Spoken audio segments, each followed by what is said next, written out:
Бұрынғы күйеуімен билеген Ақбота Сейтмағамбет желіде қызу талқыға түсті.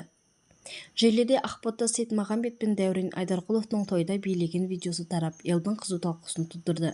Қалың көпшілік ажырасып кеткен жұлдызды жұпқа түрлі пікір білдірген. Ақбота Сейтмағамбет пен Дәурен Айдарқұловтың видеосы Instagram желісінде жарияланған. Бейнежазбада қос жұлдыздың тойда бірге билеп тұрғанын көруге болады. Желі қолданушылары бұрынғы ерлі-зайыптының видеосын қыз талқылап, оларға қатысты түрлі пікір білдірді. Әлі де жақсы көреді ма? Әдемі жұп. Жарқын айлардан кейін осылар қосылса тіпті жақсы болар еді.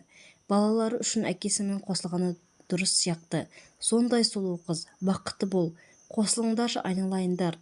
Ел жараспайды десе де бәрібір әдемісіңдер. Дәуреннің жақсы көретіні көрініп тұр. Биыл ажырасып кеткендер қайта қосылатын жыл секілді деп жазуда көпшілік. Сіздермен болған жаңа жаңалықтар арнасы. Арнаға тіркеліп жаңа жаңалықтармен таныс болыңыздар.